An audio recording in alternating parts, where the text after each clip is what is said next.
Doy la bienvenida a Antonio Soler y doy la bienvenida a Carlos Cañeque, con el que para mí es un placer el reencuentro con los dos, porque uno fue mi profesor, aunque él no se acuerda porque ha tenido muchos alumnos, pero a mí me parece muy importante en un día como hoy, en el que viene un profesor con el que yo tuve la oportunidad de ser alumno, de darle las gracias públicamente, porque por culpa de él me interesó fundamentalmente la historia del pensamiento.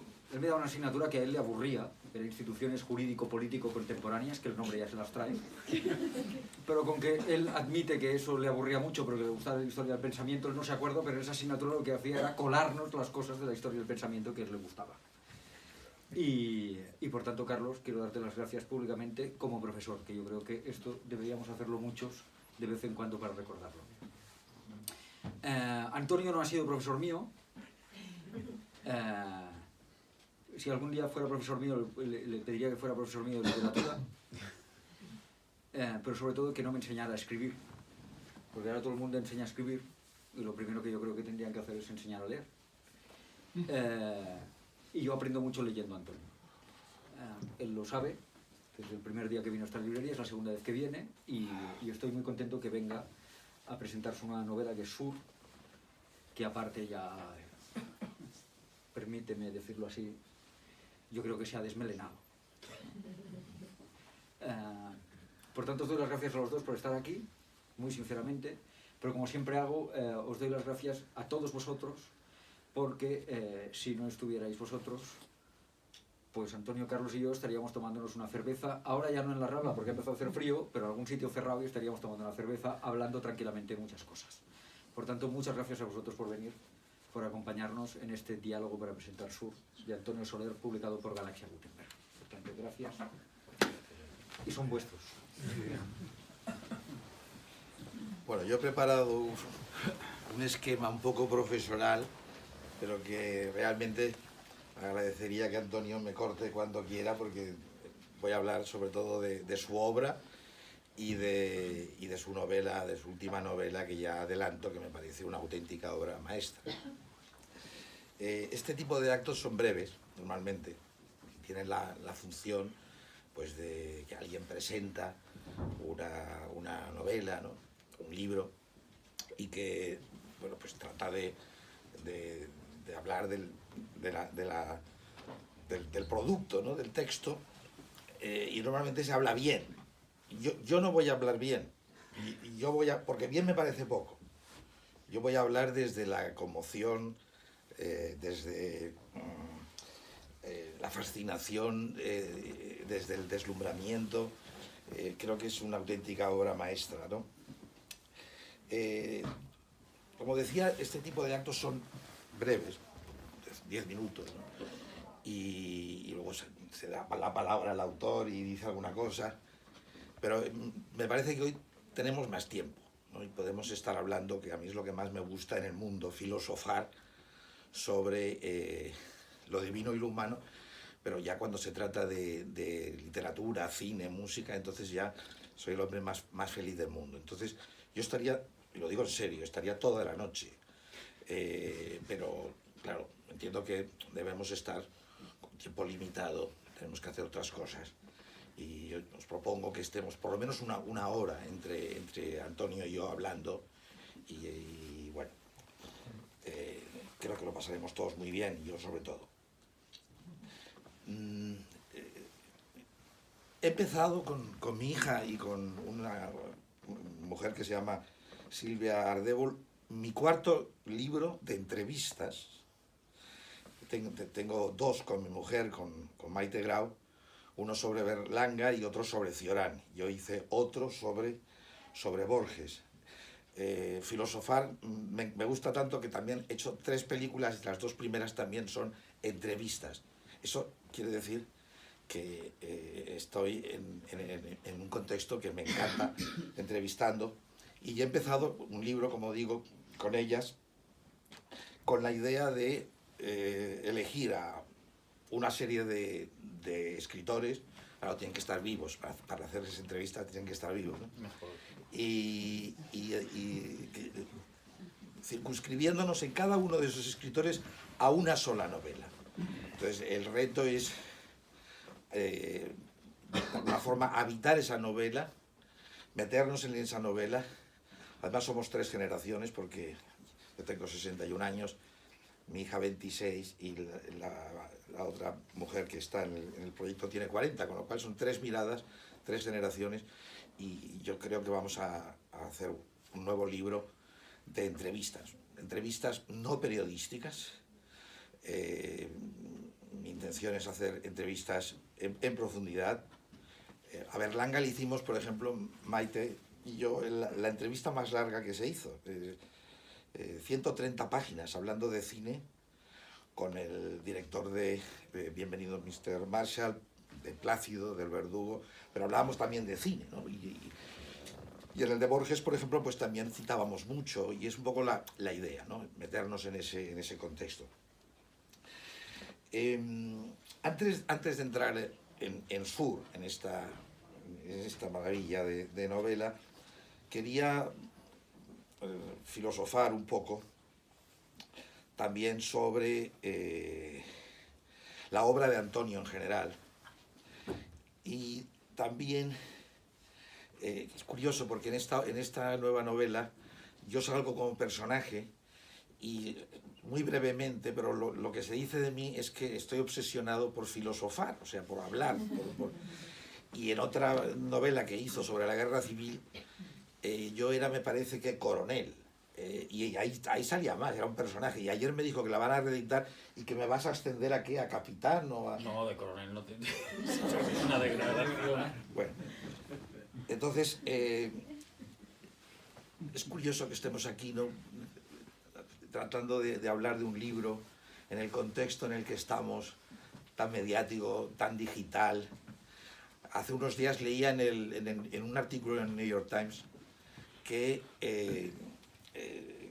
hoy en día con Facebook, con WhatsApp, con Twitter y con, ya el colmo ha sido las series de Netflix y tal, la literatura, esto un artículo en el New York Times, con lo cual es un fenómeno global, se está reduciendo muchísimo. La gente tiene un quantum de aceptabilidad de la cultura y por lo tanto no puede sobrepasarlo.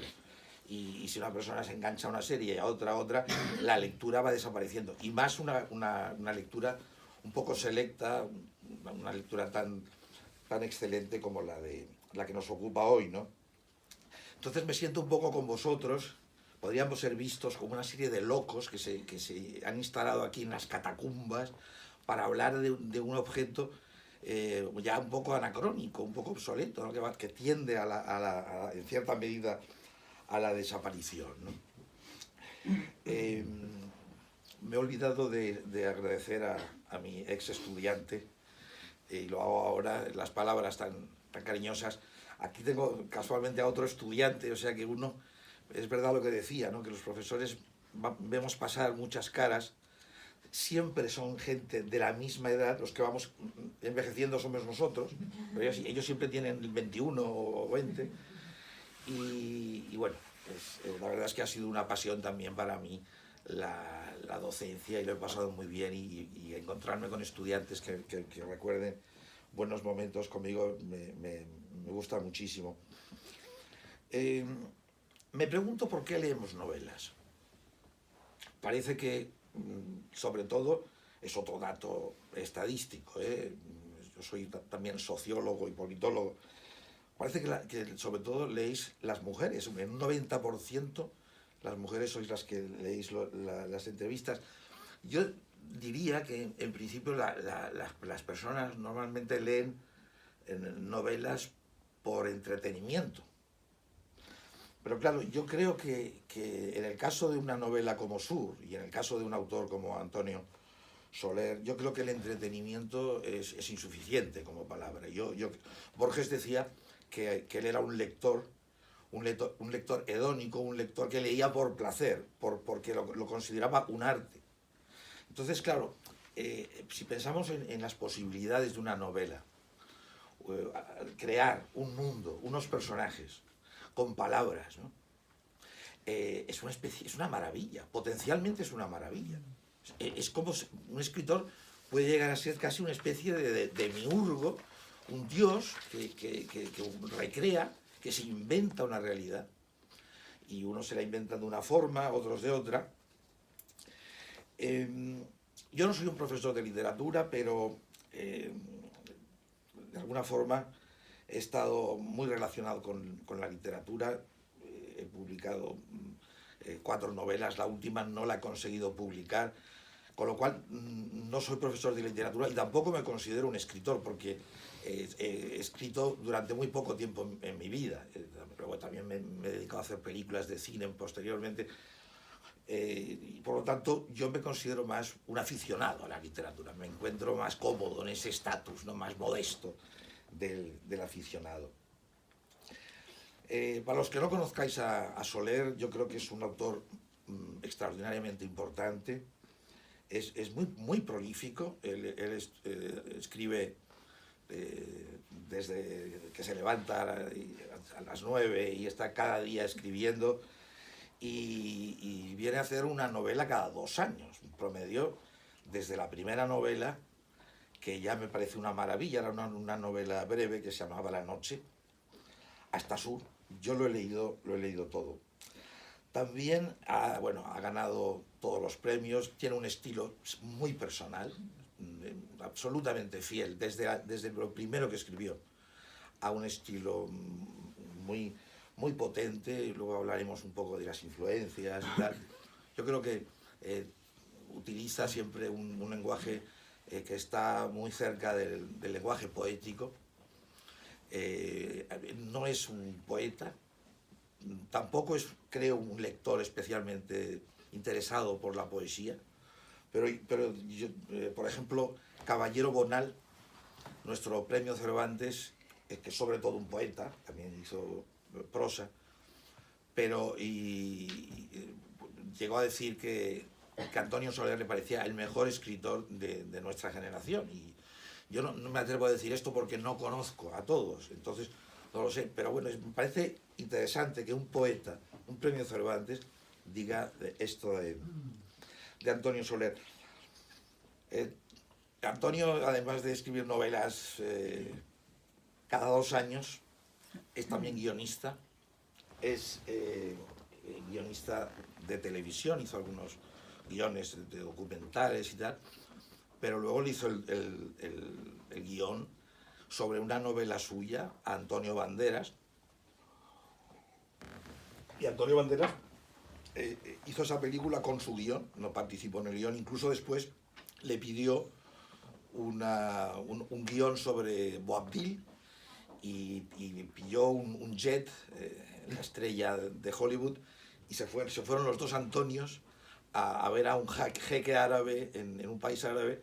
Y bueno, ya si acaso hablaremos después, porque hay anécdotas divertidas. El jeque árabe los estaba esperando y llegaron allí, y el Banderas, que tenía muchas ganas de ser auténtico y de ganar el premio a la mejor película extranjera, el Oscar y tal, les propuso una película en árabe, claro, Boabdil y tal, y el jeque árabe dijo, no, yo lo quiero todo en inglés y con John Malkovich de protagonista, de Boabdil.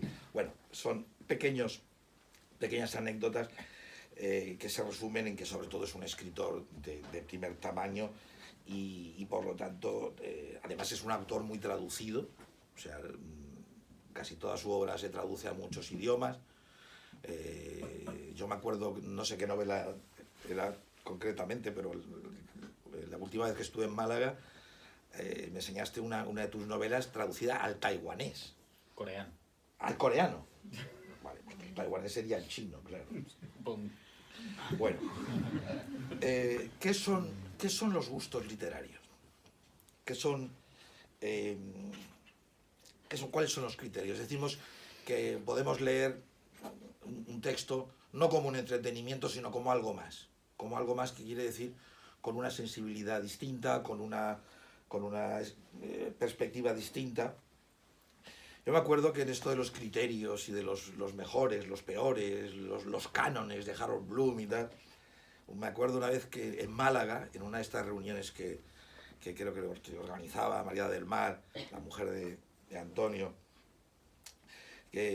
Martínez de Pisón, Ignacio Martínez de Pisón, que es el de la novela que se ha hecho ahora una serie que yo no he visto, que se llama El día de mañana, me parece, que creo que está bastante bien, ¿no? Es muy amigo de Antonio y también lo conozco bastante. Tenía mucha gracia porque decía, no, oye, esto no nos peleemos por quién es el mejor y tal, porque luego a lo mejor llega Dios y dice, oye, no, ni Joyce ni Faulkner, no, la pasión turca de Antonio Gala. Y claro, esto de alguna forma, bueno, puede tener su realidad, ¿no? A veces podemos estar equivocados y que los consensos, los cánones, los criterios de excelencia siempre son a veces muy dispares, ¿no? Borges decía que se sentía más orgulloso por los libros que había leído que por los que había escrito. Bueno, esto es una de las boutades de Borges, pero podemos entender el tema del orgullo, ¿no? De que a lo mejor Borges, pues, es verdad que se sentía muy orgulloso de haber leído, de haber aprendido, por ejemplo, el italiano para leer la Divina Comedia y para decir que era una de las obras que le parecían más importantes. ¿Por qué eran más importantes? Porque él veía en la Divina Comedia algo que valoraba mucho, que es la estética. O sea, la estética y el arte también. No solo una estética visual, porque en el infierno hay unas imágenes insuperables y tal, sino incluso formal.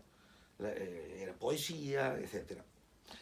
Yo creo que la obra de Antonio es una obra que tiene un contenido estético y en todos los sentidos, no solo por el tipo de imaginación extraordinaria que tiene de crear personajes en esta novela, de heroinómanos, personajes, una Málaga que no se nombra nunca en la novela, pero que es Málaga por lo que reproduce las calles, etc.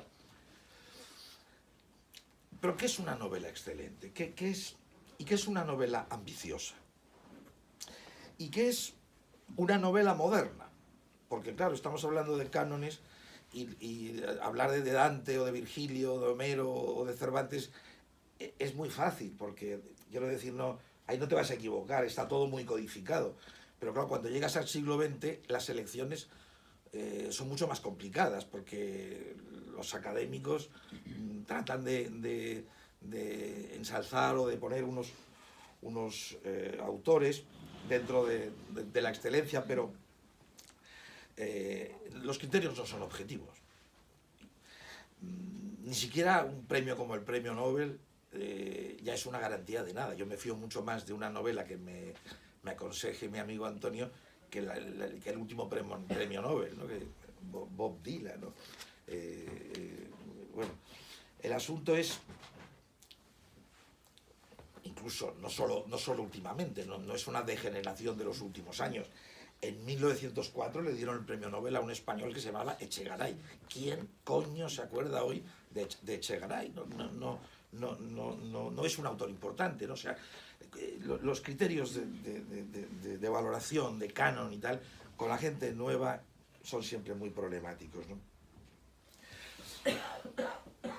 Con el paso de los años hay algunos autores que podemos decir que empiezan a convertirse en clásicos incluso por la influencia que han tenido en otros.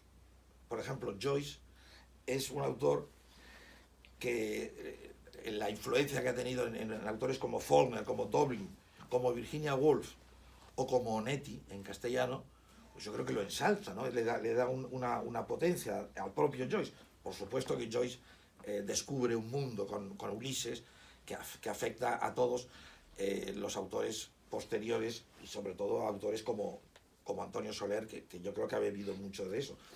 Pero incluso entre los propios autores no hay cánones. Yo me acuerdo, leí el tocho de 1000 páginas de Vargas Llosa, la tesis doctoral sobre García Márquez, y había unas declaraciones bastante inéditas de García Márquez que decía que Borges casi no le parecía un escritor, que le parecía una especie de crítico literario, que manejaba conceptos, que no le parecía realmente un escritor importante, no le interesaba. Y yo fui testigo a 2 metros de una conversación con Borges en Sitges, en el Hotel Calípolis, en una habitación. Estaba encargado de unas actividades en la Menéndez y Pelayo y insistió mucho el ínclito Sánchez Dragó para que viniera a hacer una entrevista a Borges, y yo me acuerdo que una de las cosas que le preguntó Dragó a Borges era: aquí viene el señor Pisón, acabamos de hablar contigo, de hablar de ti, Ignacio. Muy mal, fatal. Y claro, lo que contestó Borges,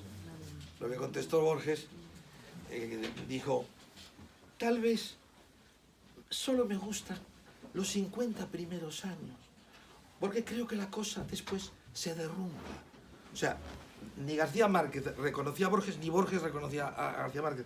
Con lo cual, no hay canon, no es como en la ciencia. Aunque en la ciencia también hay política, para los premios Nobel y para todo. Pero en general no hay cánones, y por lo tanto ni siquiera entre los grandes autores se ponen de acuerdo en quién reconocer. Hay modelos. Yo creo que a Antonio no le fascina tampoco ni García Márquez ni Borges, creo. Él, yo diría que está mucho más interesado por las grandes fuentes, por supuesto Joyce, por supuesto Proust, por supuesto Faulkner. Kafka te gusta mucho, pero yo diría que no te ha influido tanto. Y entre los españoles, Vargas Llosa, Cela, Onetti y Rulfo, yo creo que son autores que te fascinan, ¿no? No, Cela no me fascina. Pero Cela, tú has hablado algunas veces de La Colmena, por ejemplo, incluso en... Sí. No, a mí me interesa más otro Cela, por ejemplo... Más experimental, el de San Camilo. El de San Camilo, sí. No, lo decía porque en alguna declaración que has hecho en torno a esta novela has dicho que La Colmena era una de las... No, más me lo han dicho a mí, que yo... Bueno, decir entonces que quitemos a Cela, no. Bueno, yo conocí a Soler en el 97 y lo conocí de una forma muy curiosa. Me acababan de dar el premio Nadal a mí en mi primera novela, que esto creo que ha ocurrido poco. Yo no había escrito ni una página de ficción en mi vida, y me dio por hacer una novela. Y entonces, a los 10 días, todavía en enero, alguien me pasó Las bailarinas muertas, y yo lo leí de un tirón y me quedé tan fascinado que inmediatamente dije: oye, ya soy premio Nadal, puedo llamar a una persona y decirle, con una tarjeta de presentación, que me ha gustado mucho su novela. Entonces llamé a Destino, me dieron el teléfono de Antonio y le llamé. Y le dije tal cantidad de piropos y de preguntas que al final, cuando no sé, llevábamos 45 minutos, ¿te acuerdas lo que te dije al final? Sí. Cuéntalo. No, bueno, buenas tardes. Sí, es que me pasa siempre. Los profesores tenemos este rollo que queremos alargar. Hora y media en las clases. Yo te lo agradezco mucho, Carlos, luego te lo agradezco todavía más. Por una amistad de tantísimo tiempo y porque estés aquí. A todos ustedes muchas gracias, y naturalmente a Xavi muchísimas gracias. Efectivamente, yo estaba un día en mi casa y sonó el teléfono y me dijo: soy Carlos Cañeque, ¿sabes quién soy? Y dije: pues es quien ha ganado el Nadal, ¿no? Hace poco y tal. Sí.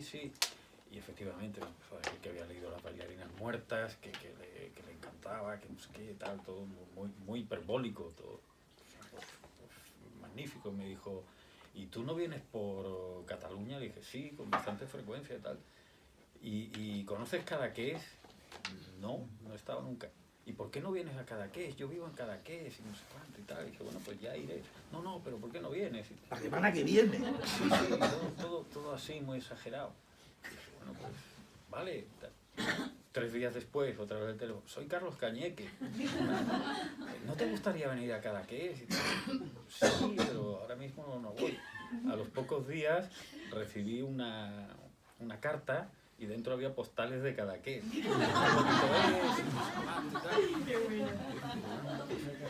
Y ya me llamó otra vez y me dijo: yo estoy casado y tengo 2 hijas.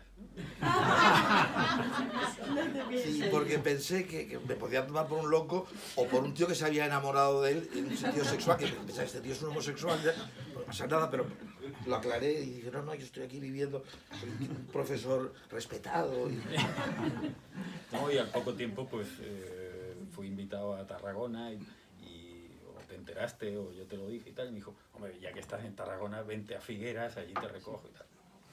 Y la verdad, pues sí, fui en un tren de Tarragona a Figueras y un día que era casi como el diluvio universal, y lo cierto es que en ese recorrido de Figueras a Cadaqués, en ese margen de tiempo que fui en un coche, yo al llegar a Cadaqués tuve la sensación de que tenía un nuevo y gran amigo. Eso fue así. Pero además, ¿cómo llovía? Yo nunca en mi vida he visto llover tanto en Cadaqués. A mí, claro, todo eso me parecía, en los recuerdos se convierte en algo mágico. Bueno, sigamos porque si no solo hablamos de... Este verano... ¿Hablaremos de la novela? Sí, sí. Yo he venido aquí a hablar de tu libro. Soler me envía desde entonces las novelas, os lo pido en correo electrónico, y esto me hace mucha ilusión porque es como una deferencia, ¿no? Que yo ver al niño dentro todavía en el útero. Y entonces... Que voy a hacer de apuntador. Exacto. Y entonces me envió Sur. Era concretamente el 22 de julio. Lo sé porque lo he mirado en el correo.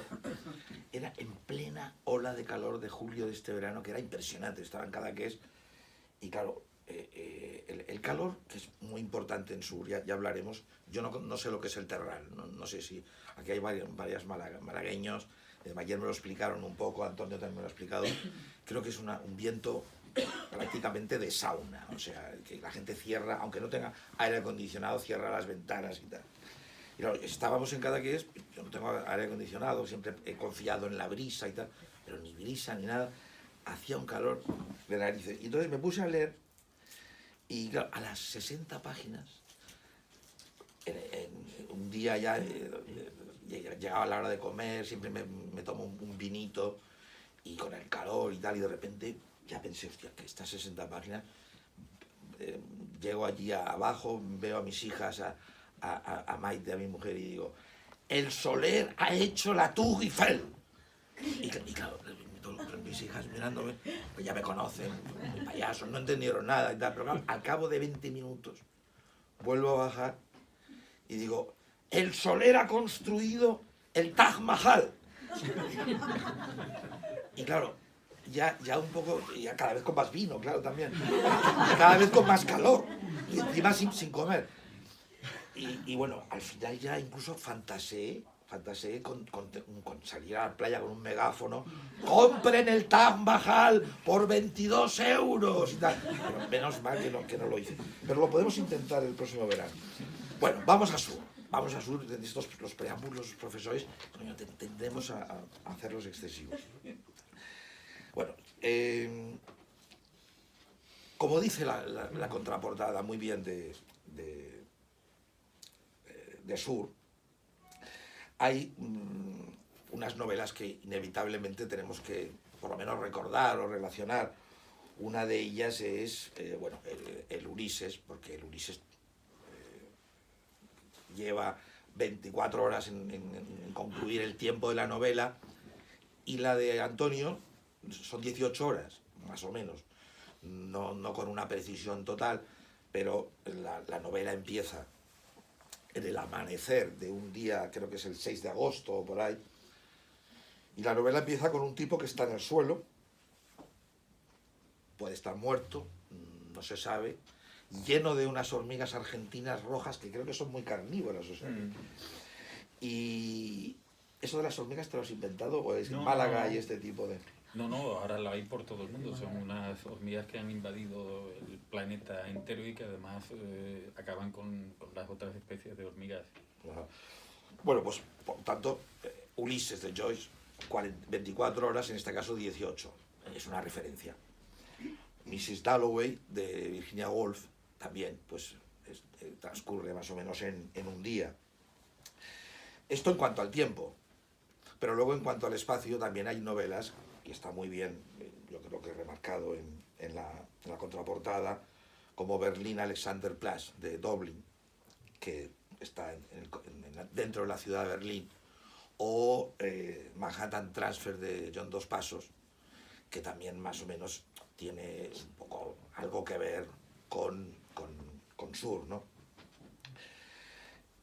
Creo que Sur, en donde hay 220 personajes, aproximadamente, 200 personajes, no hay un argumento. O sea, es prácticamente imposible. Antonio, creo que no...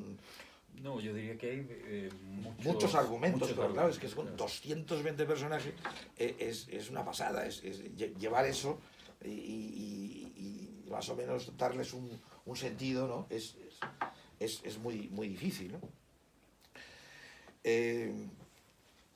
Por lo tanto, hombre, podemos decir, como hace estratégicamente la contraportada, que hay un hombre que aparece en el suelo, lleno de hormigas, y que a partir de ese tronco, un tronco pasivo, porque claro, es un moribundo, que vamos a conocer con flashbacks, que esto es otro elemento temporal importante, porque todos esos personajes, esto me parece fascinante, todos esos personajes se mueven en un mismo tiempo. O sea que todos van apareciendo por la mañana, a la misma hora. Soler es un maestro en hablar de las luces, de esa mañana, de cómo se va calentando todo. Hay muchos detalles, cómo comen de repente todos. Y vamos pasando de un personaje o personajes a otros, yo creo que desde una perspectiva muy cinematográfica, porque a veces, por ejemplo, el personaje de Julia está conduciendo, que lleva al hospital, no, cortamos, vamos a otro sitio y luego volvemos al mismo espacio. Y eso ocurre varias veces. Un personaje, luego empezaremos a hablar de los personajes, pero un personaje que se llama Céspedes, es un tío más o menos de unos 60 años, que ha conocido a una francesa mucho más joven que él la madrugada anterior, le ha echado la mujer porque lo ha pillado follando con una mujer en su casa, y está tal, y le van mal los negocios, y como una especie de escapismo, entiendo, Céspedes se va de Málaga a Madrid en un AVE, y lo tenemos toda la novela, prácticamente, en la ida, luego en Madrid un poco, y luego la vuelta. O sea que eso es muy cinematográfico. Y eso ya pasaba en Berlín Alexanderplatz y sobre todo en Manhattan Transfer, ¿no? Entonces, Diony es una especie de tronco pasivo, pero no tan pasivo porque hay, como digo, muchos flashbacks. Es un personaje que va alumbrando una serie de misterios, ¿no? Porque no sabemos. En este sentido, la novela al principio me pareció un poco policíaca. Podría parecer, no lo es en absoluto, ¿eh? Porque ya digo, Dionís, personaje medio muerto y que no llega prácticamente a hablar. La estructura de la novela, bueno, pues tiene ese presente simultáneo, esas voces que son, yo creo que un poco de Fornerianas, en donde hay mucho monólogo interior, a veces pensado, alternando espacios. Y luego, lo último que quería decir, y ya empezamos si quieres un poco a hablar, es la novela de Soler más cercana al presente. O sea, Soler ha hecho desde una novela sobre Boabdil, una novela en la que salgo yo de teniente, o me vas a subir general. La guerra. No, general no tendría sentido porque esa escena es genial, ¿eh? Hay un caldo, están en plena guerra civil. Yo creo que es de las mejores novelas que se han hecho sobre la guerra civil española. Están hay una especie de fuego, hay una olla y están calentando agua, pero no hay nada más que agua, casi. Y entonces no sé quién propone cortarle las orejas a uno de los presos y tirarlas a la olla. Para que le den sabor. Para que le den algo de sabor, ¿no? Bueno, digo, Sur es la novela más cercana. Es decir, es un Soler un poco raro en este sentido. Soler más bien nos había acostumbrado a la distancia, las reinas muertas, años 60 o más, o incluso antes. Aquí nos encontramos con una novela de Soler con WhatsApps, que por cierto juegan un papel muy importante y además estás inventado un poco la tipografía y esto no sé cómo lo has hecho. Esto ha sido cosa de, aquí está Lidia, ha sido cosa de la editorial. ¿Ah, sí? Sí. Bueno, y en esa especie de juego, como digo, a mí me resulta, no sé si estarás de acuerdo, Antonio, pero a mí me resulta muy cinematográfico. A veces hay como aceleraciones, ¿no? O sea, los planos estos cinematográficos de repente van pasando, se van cortando y hay como una rueda. Y a mí me recuerda mucho al final del Padrino 1, cuando hay una especie como de venganza, no sé qué, que se ven escenas de planos de muy pocos segundos en donde van matando gente, ¿no? Pero sí, hay un contrapunto con el bautizo, ¿no? Un bautizo y a la vez se va viendo cómo con una música incluso puede ser religiosa, ¿no? Claro.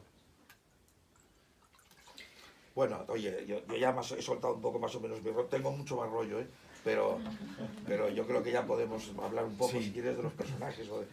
No, yo tomando la cosa esta del contrapunto, de las acciones simultáneas, tú has hablado bastante de las bailarinas muertas. En las bailarinas muertas, al final de la novela, hay, yo que lo recuerdo, como unas 20 páginas aproximadamente, donde hay acciones simultáneas de varios personajes. Eso a mí me interesaba contarlo de ese modo porque pienso que es un reflejo muy claro de lo que es la realidad. Cuando se están contando novelas en las que hay un determinado número de personajes, no solo 3 o 4, las acciones de unos repercuten en las de otros, y aunque a veces no sea de un modo muy directo, pero si estamos contando la vida de determinados personajes, esas acciones simultáneas a mí siempre me han parecido muy atractivas. Y ya digo, en las bailarinas muertas hay como unas 20 páginas que lo hice. En El camino de los ingleses hay algo así también. Escribí una vez un relato, esto cuando los periódicos, en vez de un modo bastante más habitual, hacían esos encargos de por Navidad y tal. Escribí un relato de unas 10 o 12 páginas utilizando esa técnica. Acciones simultáneas de bastantes personajes. Por tanto, era algo que yo había probado de un modo más o menos tímido, pero que había ido ensayando, y cuando empecé a idear Sur, dije, ¿por qué no hacer una novela entera así? Contar la vida de muchos personajes en un mismo periodo de tiempo y en un mismo espacio, en una ciudad. Por tanto, sería cortar el tronco de una ciudad y ver cuál es la médula que hay dentro y una serie de personajes funcionando en el mismo día. Eso tenía para mí técnicamente una dificultad, un riesgo, que era que el lector se perdiera en medio de todo ese circuito de personajes. El desafío era ese, que el lector fluyera por todos esos personajes y que la novela entera tuviera ese sentido, yo diría, polifónico o poliédrico, como lo quieras llamar. La sensación mía como escritor era casi la de ser un director de orquesta, que naturalmente hay unos personajes, yo diría que unos 10 o 12 que son los centrales, los troncales, y alrededor de ellos, pues de una forma casi arbórea, todo se va desarrollando, ¿no? Y ya digo, como director de orquesta está pendiente de esos personajes fundamentales, pero sin perder nunca de vista todos los secundarios, los terciarios que van completando ese árbol narrativo. Y en función de eso empecé a trabajar. Dos preguntas. El hecho de que estás cortando y volviendo a las secuencias anteriores de un montón de esa polifonía de personajes, me hace pensar que tal vez escribiste las historias independientemente y que luego hiciste una especie de montaje cinematográfico. Un rodaje se rueda en lineal y luego vas cortando y vas poniendo. No lo hiciste así. No, y además ni siquiera lo pensaste. No, porque es imposible tal como está construida la novela. No hiciste un esquema. Por partes. No, vamos a ver. No se puede hacer de ese modo, es decir, se podría haber hecho de ese modo con otro tipo de escritor, quizá, donde los compartimentos fueran más estancos. Es decir, ahora escribo, tú has mencionado algunos de los personajes, ahora escribo sobre Céspedes, ahora escribo sobre la doctora Galán, ahora escribo... Pero es que muchos párrafos, en un mismo párrafo, está Céspedes, está la doctora Galán y está Julia y está no sé qué. Por tanto, eso es muy difícil luego de soldar. Sí hay algunos personajes que podrían haber sido construidos así. Por ejemplo, tú has hablado de distintas voces narrativas. Mucha parte de la novela está contada en tercera persona, pero otras en primera. Los puntos de vista van saltando y hay un diario del atleta. El diario de un personaje al que llamé el atleta. Eso sí se podía haber hecho aparte y luego haber sido incrustado dentro de la novela, pero ni siquiera eso lo hice así, porque yo fui escribiendo del mismo modo prácticamente que el lector va a ir leyendo y por tanto fui desarrollando toda la novela al mismo tiempo. Intenté hacer un esquema, pero claro, había tantos personajes y tantos meandros que hacer el esquema significaba prácticamente escribir media novela para ir contando y teniendo un esquema tan amplio. Así que lo intenté intenté hacer como un mapa por familias de personajes y tal, pero aquello no me funcionaba, no di con el grafismo de todo eso. ¿Qué hice? Encomendarme a la Virgen María y empezar a escribir teniendo muy claro cuál iba a ser la historia de los 8 o 10 principales personajes y dejando que todo fluyera, aventurándome yo mismo como escritor a ese viaje y dejando algo que yo no había hecho casi nunca, porque siempre procuro tener amarrada la historia desde el principio, pero en esta ocasión pues dejando que todo fluyera y de ese modo fueron apareciendo personajes que luego tuvieron bastante entidad, pero que en el comienzo de la novela ni siquiera estaban contemplados. Por ejemplo, la historia puedo hablar sin problema de muchos de los personajes y de las cosas que hacen, y no desvelar, no desentrañar la novela, porque precisamente tiene tantas ramas que si desentraño una no repercute en el interés de la novela.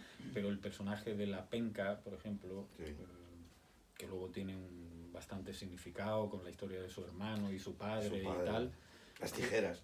Claro, pues esto surgió sobre la marcha, este personaje y todo su entorno. Hay un grupo de heroinómanos, ¿eh? No, los heroinómanos no, eso sí estaban previstos porque tenían que ver con los dos personajes. Hay dos personajes que son una especie de músicos callejeros que realmente son un reflejo del Quijote y Sancho Panza, que van atravesando toda la novela, y de hecho hay muchas referencias semánticas incluso al Quijote, ¿no? Se habla de la Dulcinea de uno, la Barataria del otro y tal. ¿Qué papel juega la memoria en esta polifonía? Pues dices, no pude hacer un esquema, pero claro, 220 personajes, imagino que la memoria tiene que ser importante, la memoria de la novela, tu memoria. Claro. ¿Cómo explicas eso? Pues sí, yo siempre he dicho que para escribir una novela, la memoria es fundamental, y además distintos registros o distintos tipos de memoria. Aquí está Ignacio, que ha trabajado también con novelas que corresponden a una memoria histórica. Yo creo que eso es fundamental. Sea en una novela que está situada en los años 60 o en los 40, tú tienes que tener una memoria histórica para ubicar en ese contexto a los personajes y que tengan visos de verosimilitud. Aquí es 2016, bueno, pero también tienes que tener una memoria histórica, referencial de qué es lo que está ocurriendo en 2016. Eso es un tipo de memoria. Luego está, naturalmente, la memoria del lenguaje. Fundamental para un novelista. Tienes que tener una con memoria... tantas voces, claro, claro, y para una sola voz. Tú tienes que tener una memoria del lenguaje, porque lo importante es traducir las acciones, las emociones que tú tienes en la cabeza en palabras, en lenguaje, para que tengas la mayor efectividad posible. Por tanto, ahí hay una memoria muy precisa, que es la memoria del lenguaje. Y naturalmente tienes que tener una memoria de la propia novela para la construcción de la novela, para no desbarrar. Tienes que saber qué escribiste ayer, qué escribiste antes de ayer, qué hicieron esos personajes, para ir desarrollándolos con un mínimo de coherencia. Yo creo que todo escritor que está escribiendo está usando varios tipos de memoria al mismo tiempo. Y en una novela como esta, pues, esa memoria de la novela es mucho más exigente. Por esto que decía, porque aunque yo intenté hacerme un andador, unas guías para la novela, me fue imposible. Entonces lo encomendé todo a la propia memoria mía de la novela. Otra cosa que me ha sorprendido, bueno, tampoco mucho, porque en las bailarinas y en la noche siempre hay estos cambios en donde siempre hay algo de ironía y de humor, con elementos eróticos, etcétera. Pero en este caso hay unos cambios en este sentido muy bruscos, ¿no? O sea, hay personajes que son... Yo me he llegado a reír a carcajadas con algunos. Quizá podemos hablar un poco de alguno de estos personajes. Por ejemplo, Belita. Belita es que es un personaje que yo... Vamos, me parece que... Bueno, pero al mismo tiempo es muy dramático, claro. El humor muchas veces surge del drama, o de las repeticiones, o de la mirada que uno tiene sobre un determinado drama.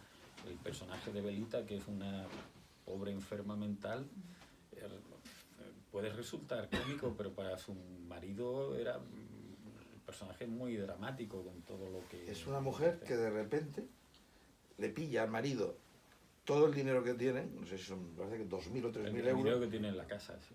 En la casa, las joyas que tenía de su madre, no sé qué tal, y se los da un cura. Claro, el otro, el pobre Pedroche, de repente se da cuenta y se lo plantea y tal, y le empieza a dar ella, cuando Pedroche está conduciendo, hostiazos con el tacón del zapato, y lo deja sangrando, que es un tío calvete y tal. Bueno, eso son escenas tremendas, ¿no? Sí, bueno, pero esto está sacado de la realidad. A mí me conocía a Belita, que se llamaba de otro modo, naturalmente, y a su pobre marido. ¿Existe ese personaje? Yo lo quiero conocer. No, ya tendrás que ir al cementerio. Pero no, el marido también murió. Pero sí, un personaje que, pues, bastante desequilibrada, la mujer. Además era una pareja muy curiosa, porque ella era muy grande y él muy pequeño, y en alguna ocasión ella le pegó a él. Y es cierto que cogió todo el dinero que tenía en la casa y se lo dio a un cura que era muy guapo, y probablemente estaba enamorada del cura y todo esto. Pero bueno, historias de diferentes conocemos todos. Lo fundamental para un escritor es cómo la cuentas, cómo la desarrollas. Y tú has hablado de los puntos de vista cinematográficos.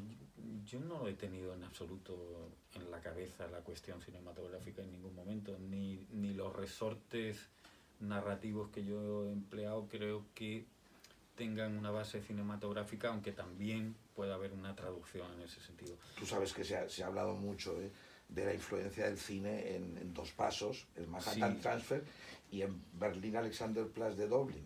Eso es Sí, una pero- cosa que está muy codificada, mucha gente lo ha dicho. Sí, pero para mí No es- eminentemente Berlín Alexanderplatz es una obra que tiene sus raíces metidas en la literatura hasta Bueno, la médula, ¿no? Hasta No el lo, final. no lo digo para devaluar el texto, No, pero no lo no, digo. yo- no, no. A mí como lector me parece evidente, o sea, pienso visualmente en el cine, cuando Julia va al hospital o cuando Céspedes está en el AVE y te vas y vuelves y tal, y prácticamente describes el mismo plano. Yo inevitablemente, no digo que... No, Aunque tú has dicho, Antonio, varias veces que te gusta mucho Magnolia de Sí. Anderson y Shortcuts, Sí. Vidas Cruzadas. Sí. Y son novelas, son películas que tienen ese engranaje, ¿no? De crear muchas Sí. historias. Sí, pero también hemos hablado de San Camilo 1936, de Manhattan Transfer o de, yo qué sé, una novela de un autor barcelonés, La Noria. Quizás es distinto, ¿no? Porque en la Noria es una... ¿Luis Romero? Sí, que un personaje, sabemos algo de él, se monta en un taxi y empezamos a saber la vida del taxista. El taxista llega a un garaje o lo que sea y empezamos a ver la historia del mecánico, ¿no? Es una continuación, una continuidad de historias planteadas de este modo y no de un modo simultáneo. Pero son referencias literarias y a mí no me importa tener influencias del cine o de la zarzuela, me da igual, pero al final lo que me importa es el hecho eminentemente literario. Y estas claves se dan también en literatura, aunque también se den en el cine. Pero la concepción y sobre todo el desarrollo del lenguaje, que yo creo que es lo fundamental en lo que escribo, y desde luego en su, es eminentemente literario. Y al hablar de tantos personajes, tú has hablado de yonkis, pero también hay empresarios, hay médicos, hay abogados, hay adolescentes, hay ancianas. No, 220, hay de todo. Sí, pero que cada uno tiene un lenguaje. Y ese ha sido el trabajo también prioritario para mí como escritor, para dar verosimilitud a todos esos personajes, que cada uno tiene su propio registro. Una cosa que me Y parece... eso no es cinematográfico en absoluto, ¿no? No, de alguna forma podríamos pensar que es muy cinematográfico, incluso dramáticamente teatral, El Quijote. Toda la novela es un tío en un caballo y un tío en un burrito. Una road movie. Es una road movie, es una road donkey, o horse. Pero ¿qué te iba a decir? Un tema fundamental, Antonio. Tú me has dicho ya, hemos empezado este libro de entrevistas con mi hija Ana y con Silvia, nos has dicho que este libro te parece el más autobiográfico, y a mí cuando me has ido contando de dónde has sacado los personajes, el primero, uno de los más importantes, es el personaje del atleta. Ese atleta, claro, tiene tantas concomitantes contigo, porque no sé si sabéis que Antonio fue un atleta considerablemente importante, especialista en 400 metros, estuviste a punto de ir a las Olimpiadas, luego tuviste un accidente de moto y además te entró por la escritura y tal muy pronto.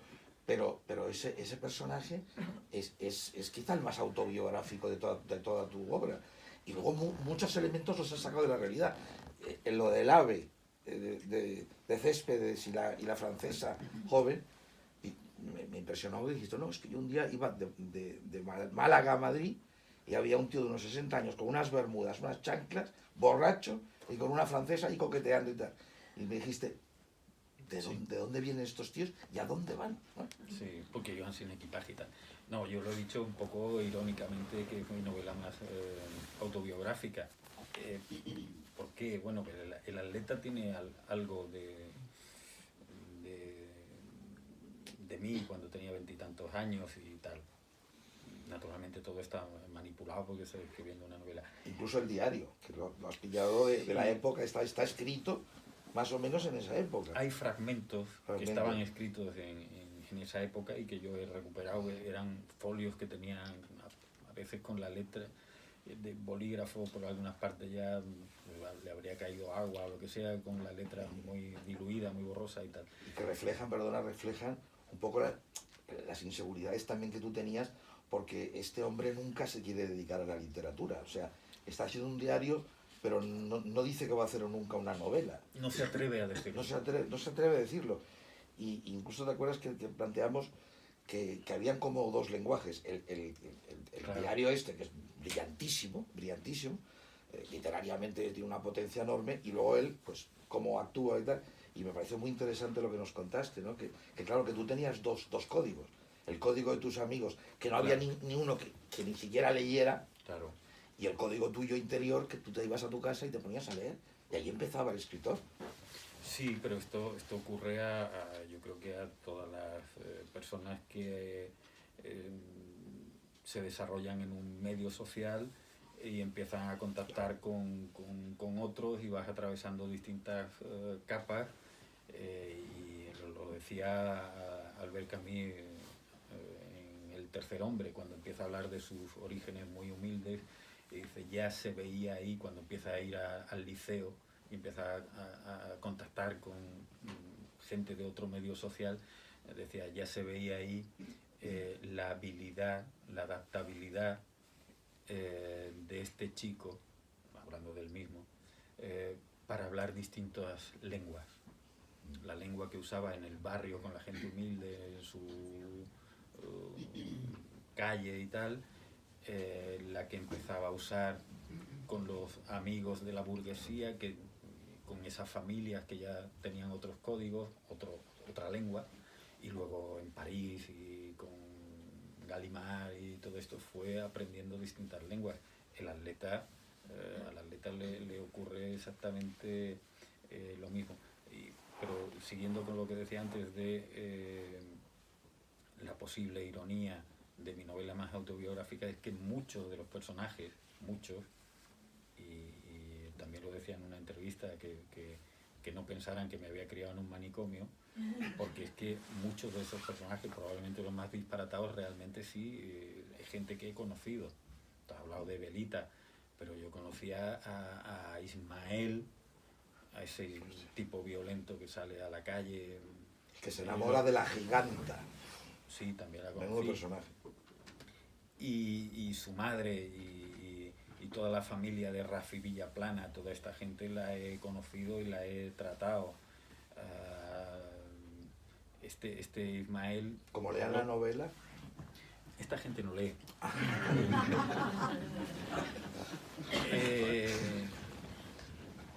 Está al principio de la novela, y esto lo hizo Ismael de verdad. Un amanecer, su madre, que venía de trabajar en un turno de noche de un hotel, se encuentra todas las cortinas de la casa, todos sus vestidos, las sábanas. Se había dedicado durante toda la noche y parte de la mañana a cortarlas con una tijera y hacer triangulitos. Y había hecho todo lo de la casa, que era sábanas, textil, todo lo que había pillado, los vestidos, las bragas de la madre, todo había hecho triángulos. Y luego se va a la calle a beber ginebra. Qué cartesiano, ¿eh? El concepto es cartesiano. Es un tipo, sí, ordenado. Metódico. Claro. ¿Cómo hay que ser? ¿Cómo hay que ser? Oye, yo no sé, llevamos ya un tiempo considerable, no sé si podemos citar un par de leer un par de cosas de la novela, si queréis, sí, claro, si queréis preguntar. Poca gente ha leído la novela, yo conozco a algunas personas que la han leído, pero bueno. A mí me gusta mucho. Ay, perdón. No, pregunta. No, Lidia. No, quería preguntar si te has hecho una historia completa de todos los personajes. Porque aunque hay personajes que solo conocemos de lado, como por ejemplo la abuela del atleta, te imaginas completamente la vida de esa mujer como lector. Entonces quería saber si habías desarrollado toda la historia de la abuela, aunque solo salga en momentos puntuales. En el caso de la abuela sí la tenía mentalmente como podía haber hecho. No hemos hablado de que las 30, 40 últimas páginas de la novela es un censo de personajes que yo en principio que empecé a hacer gracias a Mar Llorente, porque tenía dudas de, al haber tantos personajes, si hacía un final, una guía o no. Y una noche hablando me dijo, yo creo que lo tienes que hacer y tal. Y empecé a hacer la guía concisa. Doctora Galán, mujer de Dionisio Céspedes y tal. Pero claro, dije esto, ¿y si le añado datos biográficos al personaje que no están en la novela y la completo y forman como el otro lado del espejo? Y en el caso de la abuela del atleta, sí, ahí lo desarrollo. Y algunos personajes, que en el caso de la abuela lo tenía pensado previamente, pues lo desarrollé un poco, pero otros, por ejemplo, un personaje que trabaja en una gasolinera y que echa gasolina y tal, no lo había pensado, pero a la hora de ponerme a hacerlo, me fui inventando la vida y completando esa nebulosa que como autor tenía de ese personaje. Y además todo esto, tú lo sabes bien, lo hice contrarreloj, porque en el manuscrito primero no estaba el censo de personajes, lo hice. Lidia Reyes, editora de Galaxia, por eso digo que ella lo sabe bien, me dijo, ¿cuánto tiempo tengo? Tal, y ahí es cuando hice el censo y decidí completar la vida de muchos de los personajes de la novela. Con lo cual, evidentemente, ese censo pertenece a la novela. No se puede hacer una edición sin esa especie de diccionario de los personajes. Ya forma parte de la novela, sí. Porque claro, hay añadidos, es claro. muy interesante eso. Que quien es quiera lo puede leer y quien no lo necesite ni quiera, pues puede prescindir de esas 40 páginas perfectamente.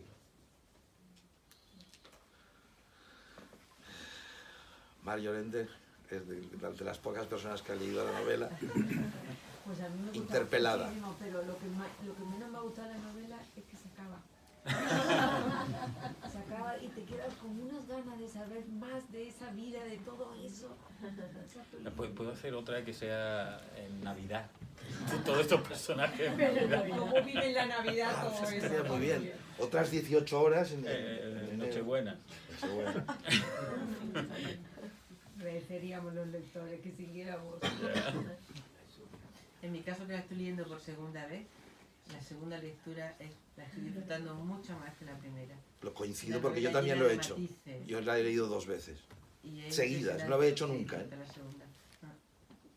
Hombre, me imagino que puede tener, sí, porque en la primera te estás orientando con muchos de los personajes y la otra ya te puedes recrear, sabes hacia dónde van. Claro, eso para mí es clave. Me ha gustado mucho más, he sentido mucho más placer en la segunda lectura ya en papel. Bueno, ya has visto cómo he dejado yo Sí. mi ejemplar, ¿eh? Sí, ha escrito casi más que yo en los márgenes de la novela. En los márgenes, letra pequeñita y tal, una cantidad de ideas y de... Aparte que puedes sacar de aquí 300 novelas, porque claro, puedes centrarte en cualquier personaje, Bueno, desarrollarlo, explicar otra parte de su vida, ¿no? Bueno, ahí tengo que decir una cosa que me parece muy significativa. En una entrevista que le hicieron hace una semana o así, o 2 semanas, en Canal Sur, revelaste una cosa que me parece insólita, que normalmente tú cuando estás escribiendo una novela, en un momento dado dices, este personaje podría tener continuidad, y ya estás pensando en la siguiente. Sí, pero no de este modo. No usando esos personajes, sino... sí es La cierto, idea, una... pero que no tiene que ver normalmente con esa novela. ¿Pero esto te ha ocurrido siempre? Sí, desde Increíble. tiempo atrás. Por ejemplo, cuando estaba escribiendo Apóstoles y Asesinos, que es el libro anterior que escribí, estaba ideando cosas de Sur, que no tiene nada que ver, es un libro que no tiene nada que ver. Es decir, que lo que no hago es decir, bueno, este personaje me lo voy a reservar para adelante y para otro libro. No, eso no lo he hecho nunca. Pero sí estar trabajando en una novela y estar maquinando cómo puede ser lo siguiente. Y sobre lo que dices tú, Lidia, sí me han dicho en estas entrevistas de estos días y tal, que aquí podía haber varias novelas. Y es cierto, podía haber cogido un grupo de personajes y haber hecho una novela, haber puesto un tabique y hacer otra. Pero yo estoy convencido de que esas novelas habrían tenido menos potencia. No, pero no me refería a esto, sino porque la novela en sí es muy redonda, sino que a partir de ella puede Sí. haber bebés de Sur, digamos. Sí, podría ser. A eso me sí. refiero, ¿no? Porque la novela en sí es muy cohesionada, aunque haya tantos personajes, tiene sentido todo. Claro, por eso unos alimentan a los otros y los Sí, sí, potencian. Antes hablaba de una orquesta, pues sería como, sí, puedo tocar esto con un cuarteto, pero no sonaría igual Claro, que toda la orquesta. claro. No, es más, pues por ejemplo, la familia de Villaplana, ¿no? Claro. La novela de la familia de Sí. Villaplana. Sí, en este sentido que cuando estuve decía Lidia, a mí por ejemplo lo que sería un spin-off, ya que hablábamos en términos casi cinematográficos, perdón por me cuelo por aquí. Lo que sería un spin-off, a pesar de que entiendo el interés por los personajes, yo prefiero que mi curiosidad, que también me ocurre, yo prefiero que se quede ahí, porque creo que es un conglomerado de historias.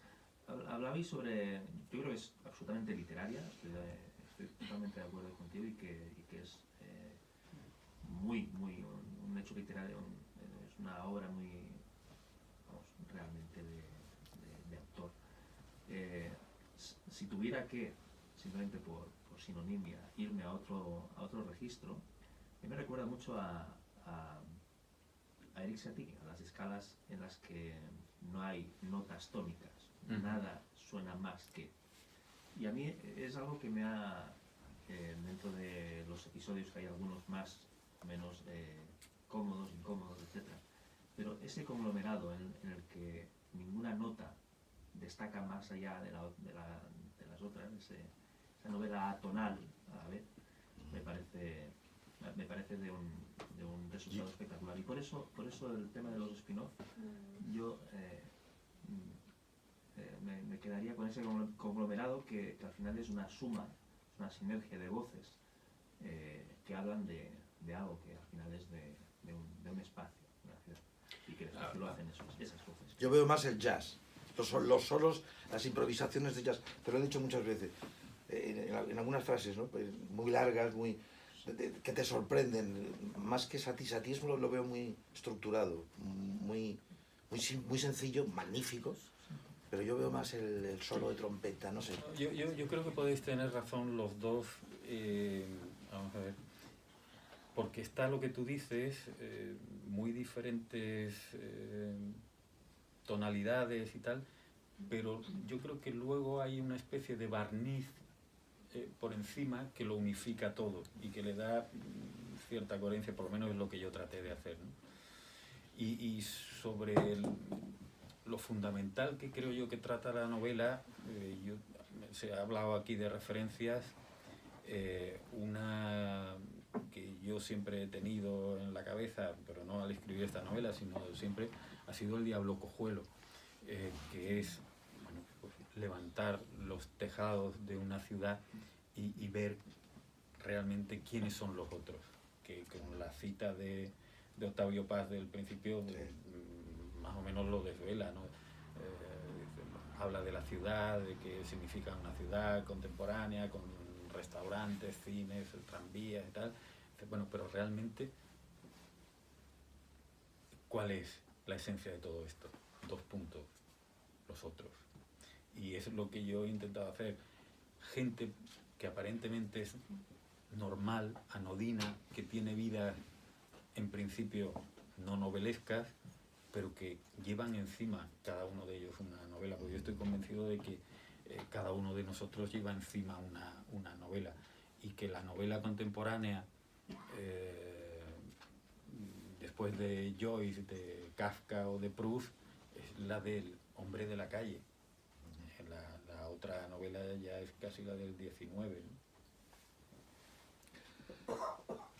Yo hay una cuestión, no es alrededor de la novela, que no la he podido aún leer, sobre tu obra en general, ¿no? A mí me parece como que hubiera un rompimiento entre lo que yo leí al principio de las ballenas muertas, El camino de los ingleses, una fórmula muy literaria, muy un tanto poética, y tu última obra de Apóstoles y Asesinos, ¿no? Que me parece más bien como si fuera un elemento pedagógico para dar a conocer una determinada época de la historia de Barcelona, pero que hubiera un rompimiento con tu obra en general y este último libro, ¿no? Quisiera que me explicitaras esto, si es así Sí. o cómo lo has visto. Sí, no, el rompimiento realmente yo creo que está en Apóstoles y Asesinos, Sí, sí. Que es un libro pues, que yo en su momento cuando se iba a publicar lo hablé con la editorial diciendo, bueno, ¿y cómo se va a vender esto? ¿Como novela o como...? Porque es un libro a caballo entre varios géneros, ¿no? Pero que a mí me interesaba mucho contar esa historia. Yo es un libro que en principio concebí como un libro corto sobre Salvador Seguí, pero que cuando me empecé a documentar de verdad se me fue ampliando y me descubrió todo un mundo que yo, insisto, quise contar siendo absolutamente fiel a la historia, sin inventar nada, pero poniendo las herramientas de un novelista. Conjugar esas dos cuestiones, fidelidad a la historia y libertad como novelista para recrear atmósfera, para describir personajes y todo esto. Y ese sí sería un libro diferente entre lo que yo he hecho. Sur, yo creo que, salvado ese paréntesis, vuelve a conectar con mis intereses como novelista. El cambio que sí ha dicho Carlos es que yo, que siempre he trabajado un poco con el espejo retrovisor, es decir, con la memoria, hablando de años 60, años 70, infancia, adolescencia y personajes de edad madura, pero siempre un poco visto todo todo, casi todo, porque luego hay una novela como Lausana o tal que están más situadas más cercanas en el presente. El gran cambio es que esta novela está desarrollada fundamentalmente en un día de 2016, donde entran otros elementos. Es que en mis primeras novelas ni siquiera había televisores. Aquí pues hay WhatsApp, y hay radios y informática y de todo, ¿no? Pero ya digo, yo creo que el paréntesis es Apóstoles y Asesinos. Paréntesis que puedo reabrir en cualquier otro momento, no lo descarto, ¿no? Sí, porque, bueno, no es por recomendarte modestamente, pero que en Andalucía todos los movimientos de casas viejas, de anarquistas, los años 30, creo que sería pues una manera también muy interesante quizá de cooptar un mundo mucho más desconocido que Sí, bueno, hablaste. pero realmente el de Salvador Seguí tampoco era demasiado conocido y aquí un poco más, pero fuera nada. Pero no, cuando digo de reabrir el paréntesis no me refiero a volver a hablar de anarquistas sino de cualquier otra época en la que yo sienta que esos personajes tienen que ver conmigo, con mis intereses, que es lo que me ocurre con Apóstoles y Asesinos. Muchos de esos personajes podrían haber sido personajes de ficción de mis novelas, porque hay gente que se mueve en las orillas de lo convencional, podríamos decir. Ignacio, alguna cosa nos tienes que decir. No estoy acabando el libro, ¿te acuerdas que te Sí. dije que quedaban 100 y pico páginas? Lo que pasa es que no me lo he llevado este viaje a Málaga precisamente para dejármelo aquí para leérmelo. Pero fíjate, me estaba acordando que hace unos años me dijiste que tú pensabas las novelas y luego las escribías de golpe. Sí. Pero eso era cuando las novelas eran más cortas, porque esta no la puedes pensar, tenerla entera en la cabeza y luego escribirla toda seguida. Pero es que hacías eso, estabas un año pensando y luego en 2 meses la escribías. ¿Te acuerdas que me dijiste Bueno, eso? algo más de meses, sí, pero sí. Pero no ha sido tal así, pero ha sido muy parecido. Por lo que te digo, estuve... El punto de arranque fue en Dublín, ese año no estabas tú, pero fue de verdad en Dublín. Yo creo que iba andando detrás de José Garriga o de Enrique Vilamata y vi una placa en el suelo cerca del Trinity College que decía, en esta calle se ocurre no sé qué pasaje del Ulises. Y dije, y esta comunión de la ciudad con la literatura, aquí hay un trozo de metal que forma ya parte de la ciudad, que viene de la literatura, Ulises construye. Ahí me vino a decir, bueno, ¿y por qué no intentarlo yo? A mi modo, naturalmente, y marcando naturalmente todas las diferencias. Luego me contó una amiga el pasaje al que se ha referido Carlos, de una persona que encuentran en un descampado con un día de muchísimo calor, todo cubierto de hormigas, moribundo y tal, y me cuentan la historia de por qué ese tipo acaba ahí, que es prácticamente la que yo cuento en la novela con algunas variantes. Las hormigas también fueron un elemento, a lo mejor por eso lo dices tú, lo de la colmena, ¿no? Porque la ciudad como un gran hormiguero. Empecé a leer a Wilson, que es el máximo experto en hormigas y en estudio del hombre como animal social. Y fui, mientras escribía Posibles Asesinos, fui empezando a construir los personajes y luego empecé a escribir de golpe. Lo que pasa es que el golpe ha sido mucho más largo porque la novela es más larga, pero ha sido más o menos así. Pero luego, y el trabajo que tienes ahí lingüístico de los diálogos esos, que estás como grabando lo que dice la gente, porque realmente la gente habla como de la calle, no como cuando hacemos los diálogos que más o menos Sí. nos Que son ponemos las correctos normas, y pulcros. sintaxis y gramática y tal. No, aquí se interrumpe la gente, repite un verbo 2 veces, mal conjugado y tal. Pues como se habla, Sí, como sí. hablamos. Pero eso no está hecho ahí interviene lo que decía Carlos, y ahora yo he hecho también una coluto. Es la memoria. Es la memoria de lo que oigo en la calle, por ejemplo, uno de los personajes, el Chinarro, que es el que va cantando por la calle. Este es un tipo que yo me encuentro por la calle y hablo con él desde hace bastantes años. Entonces yo recuerdo cómo habla él. Y hay algunos pasajes, el de la abuela del atleta, que hay una parodia del género negro contando un supuesto crimen del vampiro de la calle Molinillo y tal. Yo recordaba la voz de mi abuela, cómo ella me contaba cosas y tal, y la intentaba reproducir. O sea, la grabadora era la memoria.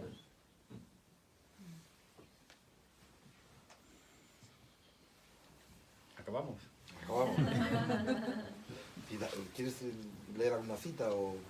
Si tú quieres, tú lees. Yo leo muy mal, o sea que... Bueno, pues si quieres leo algo que tiene que ver con lo que ha dicho Ignacio, para acabar.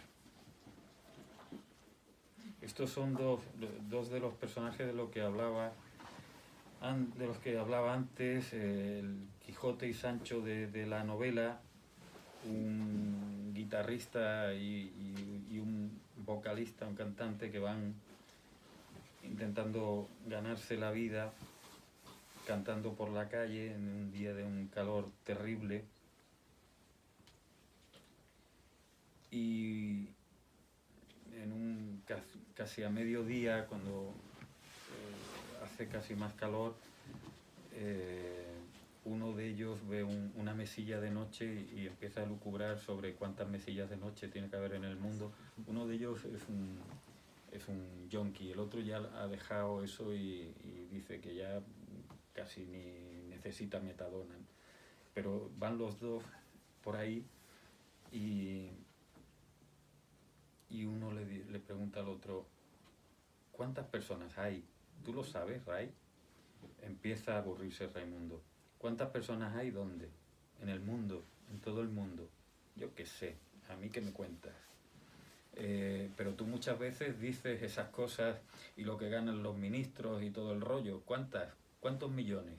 En el mundo, en el planeta, mira Ray las mesas agolpadas de comensales en la terraza del restaurante La Reserva del Olivo, como si de ahí pudiera extraer un cálculo aproximado.